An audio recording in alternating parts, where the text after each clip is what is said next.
In the spirit of this being the annual meeting of the Harvard Alumni Association, an organization dedicated to building and maintaining alumni communities that keep alumni connected to each other and to Harvard University, I think this is an opportune moment to introduce one of our most extraordinary alumni in the form of a thank you message. So, to our distinguished guest and fellow alumnus, Mark Zuckerberg,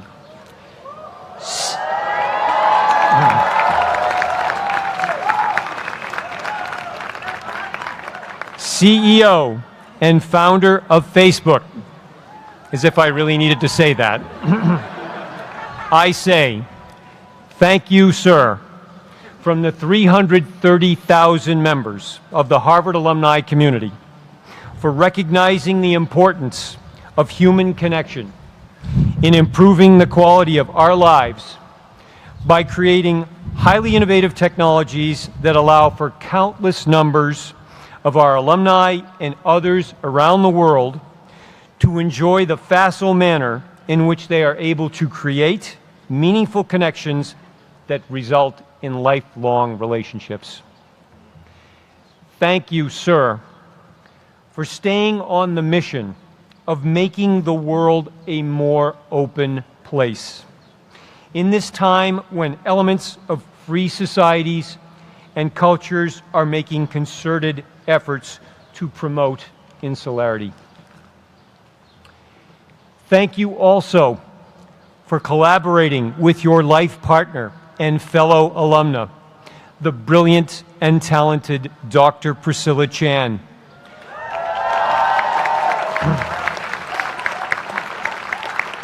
A member of the great Harvard College class of 2007, to create the Chan-Zuckerberg Initiative and sign the Giving Pledge that will provide substantially all of your vast resources to very important initiatives in the fields of technology, life sciences, and education, and as well as the promotion of equality for the benefit of the politically and economically disenfranchised.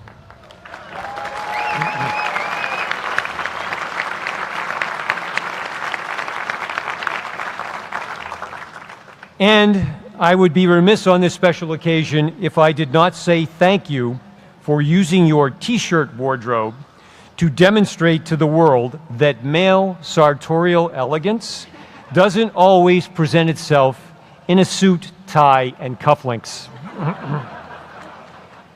Most importantly, thank you for being with us today on our special day. Ladies and gentlemen, it is my high honor to introduce Dr. Mark Zuckerberg.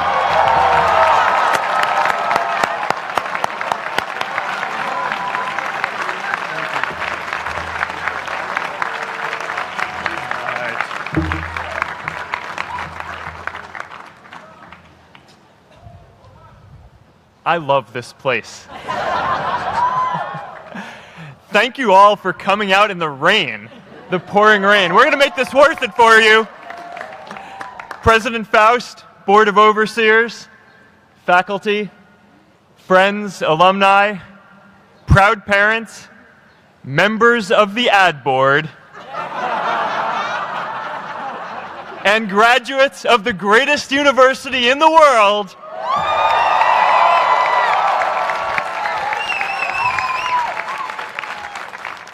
I am honored to be here with you today because, let's face it, you accomplished something I never could.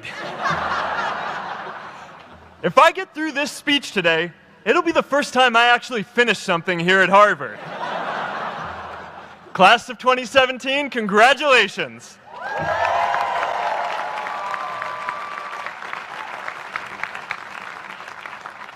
Now, I'm an unlikely speaker today, not just because I dropped out, but because we're technically in the same generation.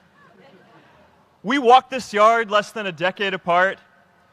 We studied the same ideas and slept through the same Act 10 lectures. We may have taken different roads to get here, especially if you came all the way from the Quad. But today, I want to share what I've learned about our generation and the world we're all building together. But first, these last couple of days have brought back a lot of good memories.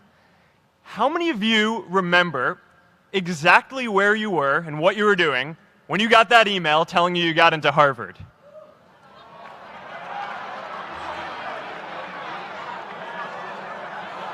I was playing the video game Civilization, and I ran downstairs and got my dad, and for some reason, his first reaction was to video me opening the email. That could have been a really, really sad video. But I swear, getting into Harvard is the thing my parents are most proud of me for. My mom is nodding. You all know what I'm talking about. Look, guys, it's tough to beat this. You'll see when you get out there. How many of you remember your first lecture here at Harvard? Mine was Computer Science 121 with the incredible Harry Lewis. Harry. I was running late for class, so I threw on a t-shirt, and I didn't realize until afterwards that I put it on inside out and backwards, and my tag was sticking out the front. I couldn't figure out why no one in class would talk to me. Except for this one guy, KX Jin. He just went with it. We started doing our problem sets together, and now he runs a big part of Facebook. And that, class of 2017, is why you should be nice to people.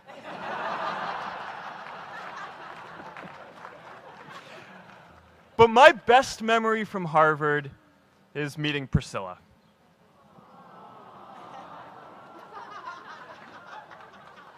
I had just launched this prank website, Face Smash, and the ad board wanted to see me. Everyone thought I was going to get kicked out. My parents drove up here to help me pack my stuff.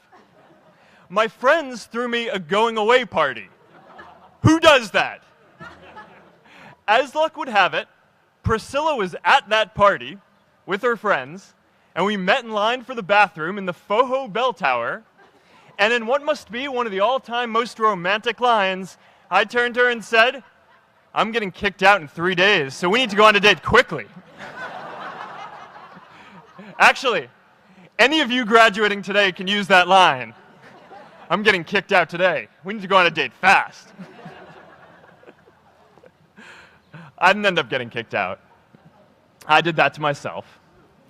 Priscilla and I started dating, and, you know, that movie made it seem like Face Smash was so important to starting Facebook. It wasn't. But without Face Smash, I never would have met Priscilla. And Priscilla's the most important person in my life. So you could still say it was the most important thing I built in my time here.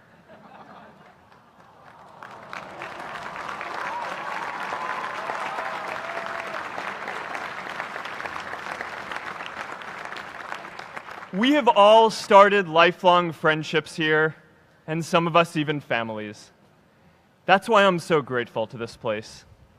Thanks, Harvard.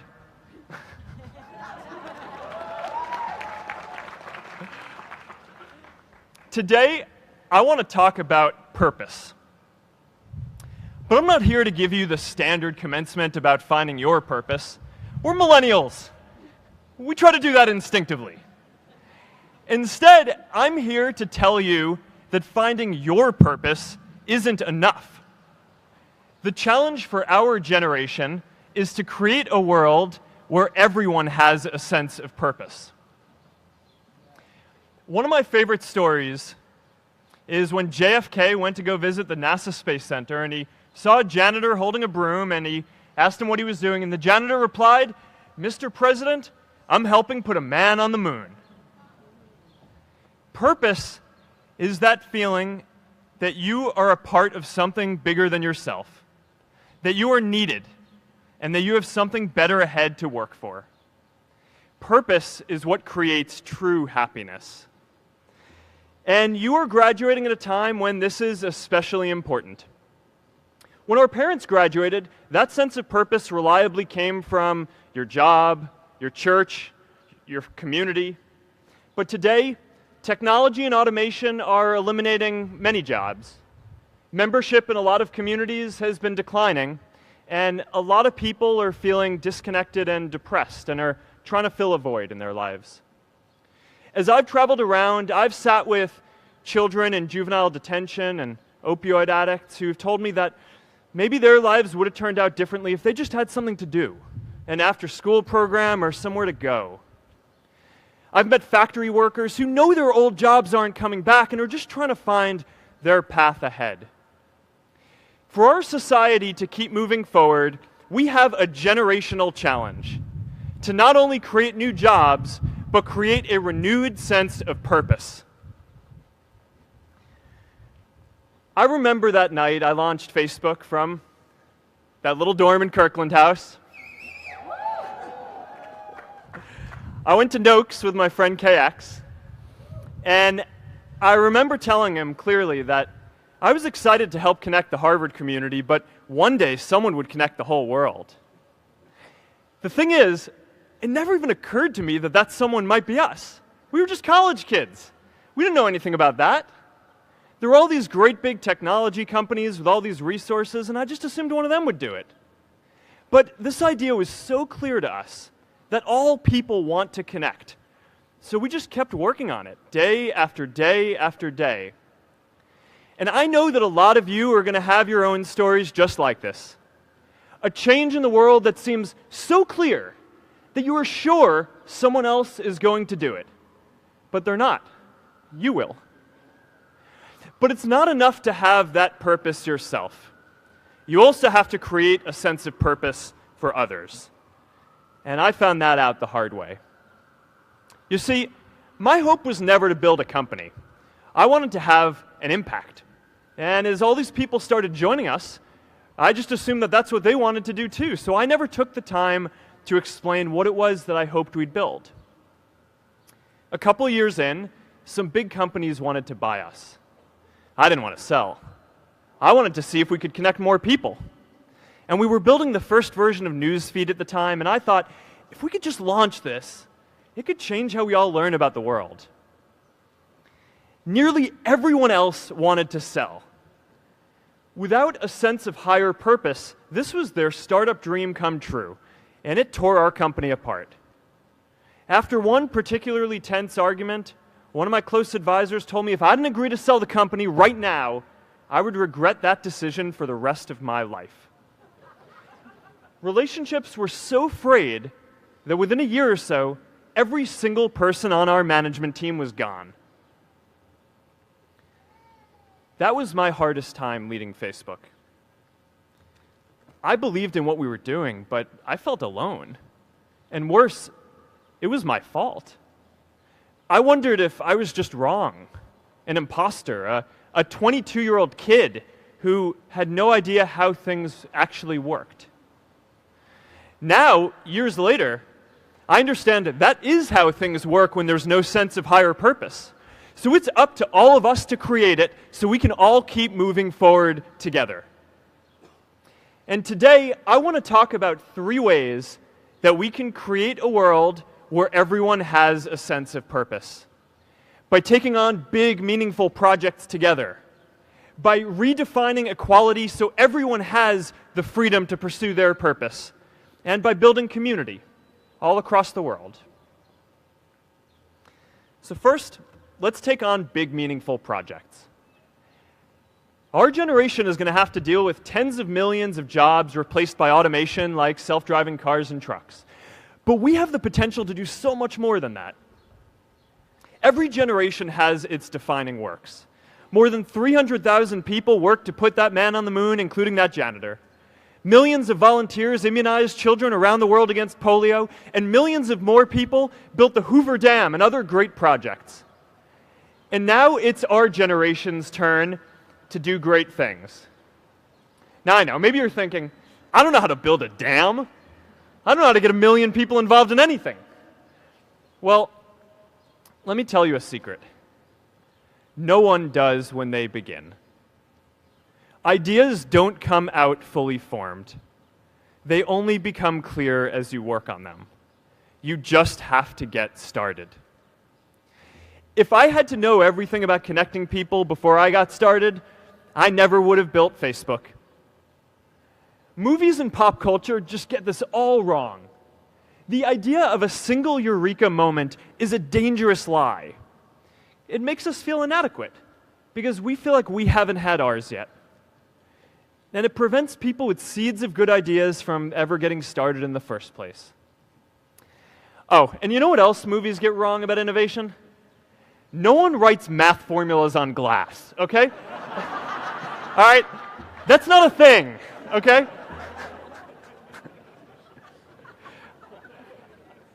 It's really good to be idealistic, but be prepared to be misunderstood.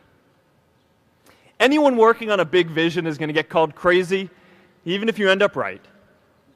Anyone taking on a complex problem is going to get blamed for not fully understanding it, even though it's impossible to know everything up front. Anyone taking initiative will always get criticized for moving too fast because there's always someone who wants to slow you down. In our society, we often don't take on big things because we're so afraid of making mistakes that we ignore all the things wrong today if we do nothing. The reality is, anything we do today is going to have some issues in the future. But that can't stop us from getting started. So what are we waiting for? It is time for our generation-defining great works. How about stopping climate change before we destroy the planet and getting millions of people involved, manufacturing and installing solar panels? How about curing all diseases and getting people involved by asking volunteers to share their health data, track their health data, and share their genomes?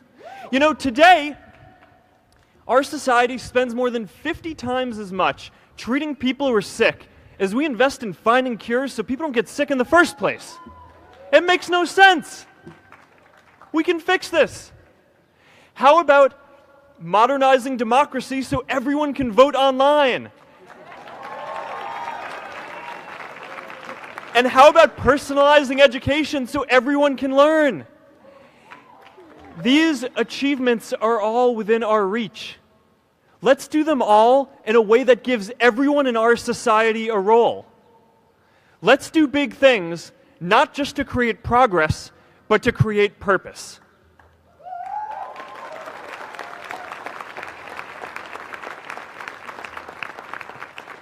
So taking on big, meaningful projects together is the first thing we can do to create a world where everyone has a sense of purpose. The second is redefining our idea of equality so everyone has the freedom to pursue their purpose. Now, many of our parents had stable jobs throughout their careers, but in our generation, we're all a little entrepreneurial, whether we're starting our own projects or finding our role in another one. And, you know, that's great, because our culture of entrepreneurship is how we create so much progress. An entrepreneurial culture thrives when it is easy to try lots of new ideas. Facebook wasn't the first thing I built. I also built chat systems and games, study tools and music players, and I'm not alone. J.K. Rowling got rejected 12 times before she finally wrote and published Harry Potter. Even Beyoncé had to make hundreds of songs to get Halo. The greatest successes come from having the freedom to fail. Now, today, we have a level of wealth inequality that hurts everyone. When you don't have the freedom to take your idea and turn it into a historic enterprise, we all lose. And right now, today, our society is way over-indexed on rewarding people when they're successful, and we don't do nearly enough to make sure that everyone can take lots of different shots. Now, let's face it. There is something wrong with our system when I can leave here and make billions of dollars in 10 years, while millions of students can't even afford to pay off their loans, let alone start a business.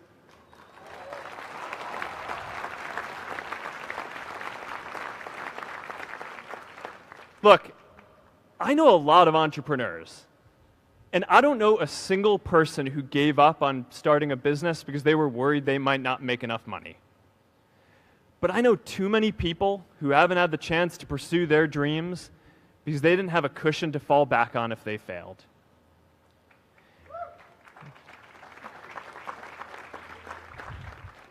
We all know you don't get successful just by having a good idea or working hard. You get successful by being lucky too. If I had to support my family growing up instead of having the time to learn how to code, if I didn't know that I was going to be fine if Facebook didn't work out, then I wouldn't be standing up here today.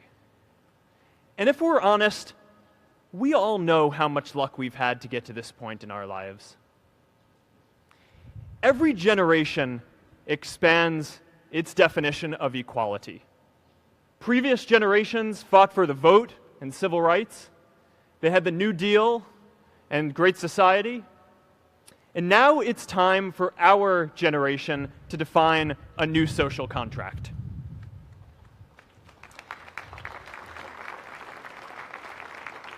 We should have a society that measures progress not just by economic metrics like GDP, but by how many of us have a role we find meaningful.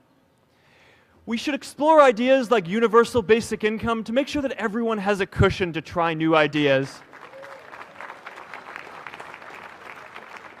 We're all going to change jobs and roles many times, so we need affordable childcare to get to work and healthcare that's not tied to just one employer. And we're all going to make mistakes. So we need a society that's less focused on locking us up and stigmatizing us when we do. And as our technology keeps on evolving, we need a society that is more focused on providing continuous education through our lives.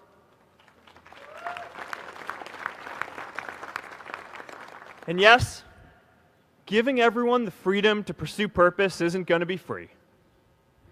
People like me should pay for it. And a lot of you are going to do really well, and you should too.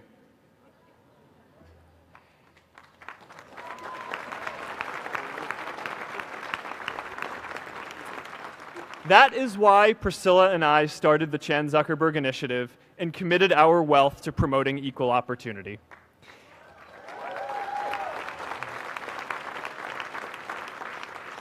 These are the values of our whole generation. It was never a question of if we were going to do this. The only question was when. Millennials are already one of the most charitable generations in history. In just 1 year, more than 3 in 4 US millennials donated to charity, and more than 7 in 10 raised money for another one. But it's not just about giving money. You can also give time. And I promise you, if you just take an hour or two a week, that's all it takes to give someone a hand and help them reach their potential. Now, maybe you're thinking, that's a lot of time. I'm not sure if I have that much time. I used to think that. You know, when Priscilla graduated from Harvard, she became a teacher. And before she'd do education work with me, she told me that I needed to get my own experience teaching a class. At first, I complained. I said, you know, I'm kind of busy. I'm running this company. But she insisted. So I taught an after-school program at the local Boys and Girls Club on entrepreneurship. I taught those kids lessons on product development and marketing, and they taught me what it was like growing up feeling targeted for your race, and what it's like having a family member in prison. I shared stories of my time in school, and they shared their hope that one day they would get to go to college too. For 5 years, I've had dinner with those students every month. One of them even threw Priscilla and me our first baby shower. And next year, they're going to college. Every one of them, first generation in their families. We can all make time to give someone a hand. Let's give everyone the freedom to pursue purpose, not just because it's the right thing to do, but because when more people can turn their dreams into something great, we are all better for it.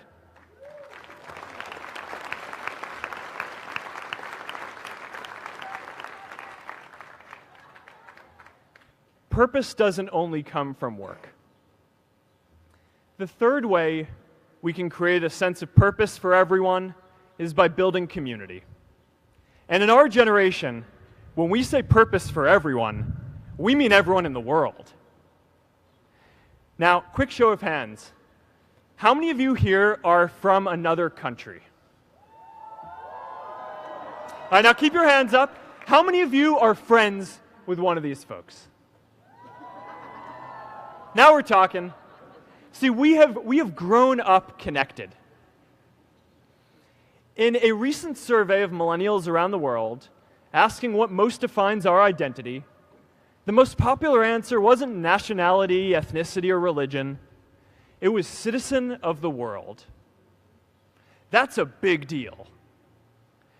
Every generation expands the circle of people we consider one of us. And in our generation, that now includes the whole world.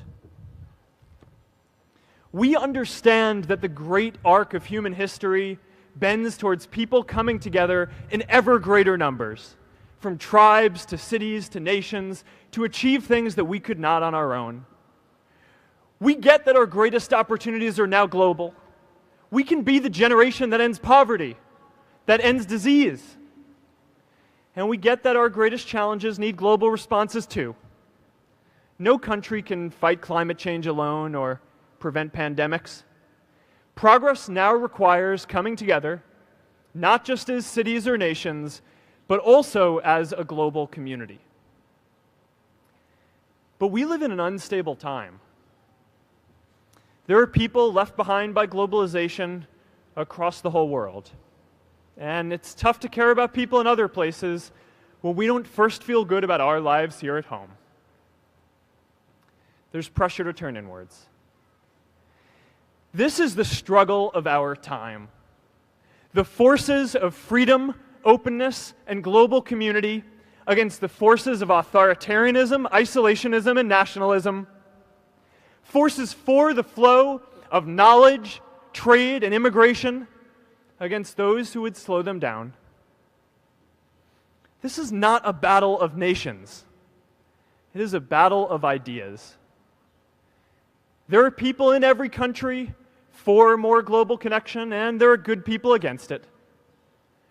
And this isn't going to be decided at the UN either. It's going to happen at the local level when enough of us feel a sense of purpose and stability in our own lives that we can start to open up and care about everyone else too. And the best way to do that is to start building local communities right now.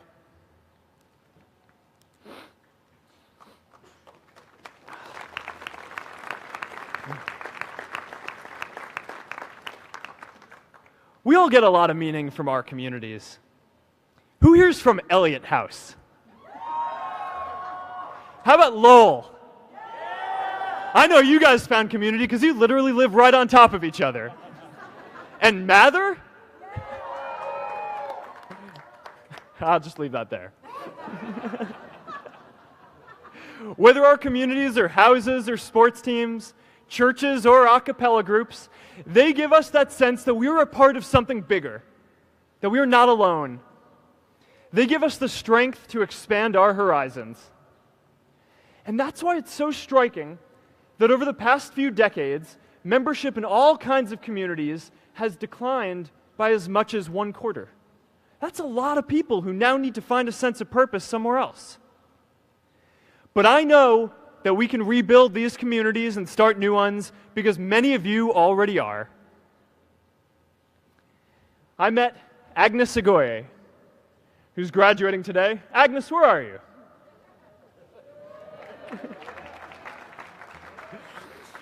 Agnes spent her childhood navigating conflict zones with human trafficking in Uganda, and now she's trained thousands of law enforcement officials to keep communities safe.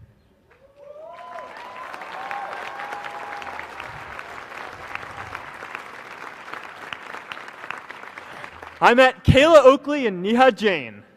We're graduating today too. Stand up, guys. Kayla and Neha started a nonprofit that connects people suffering from chronic illnesses with people in their communities who are willing to help out.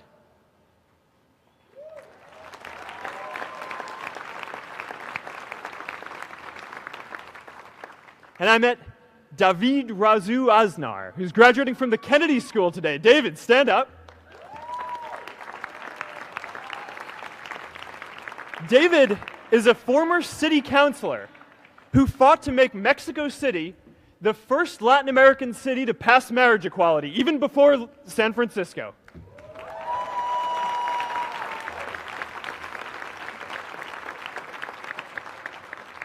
And this is my story too. A student in a dorm, connecting one community at a time, and keeping at it until one day we can connect the whole world. Change starts local. Even global change starts small with people like us. In our generation, the struggle of whether we connect more, whether we achieve our greatest opportunities, comes down to this: your ability to build communities and create a world where every single person has a sense of purpose.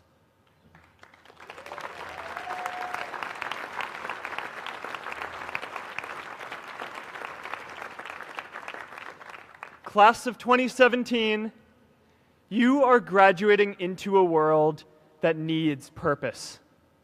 And it's up to you to create it. Now, maybe you're asking yourself, can I really do this?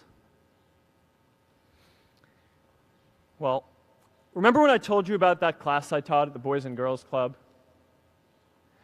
One day after class, I was talking to my students about going to college, and one of my top students raised his hand and said that he wasn't sure he could go to college because he's undocumented. He wasn't sure if they'd take him. Last year, I took him out to breakfast for his birthday, and I wanted to get him a gift, so I asked him what he wanted, and he just started talking about struggles that he saw other students in his class facing, and finally said, I'd really just like a book on social justice. I was blown away. Here is a young guy who has every reason to be cynical. He wasn't sure if the country he calls home, the only one he's known, was going to deny him his dream of going to college. But he wasn't feeling sorry for himself. He wasn't even thinking of himself. He has a greater sense of purpose, and he's going to bring people along with him. It says something about our situation today that I can't even say his name because I don't want to put him at risk. But if a high school senior who doesn't know what the future holds for him can do his part to move the world forward, then we owe it to the world to do our part too.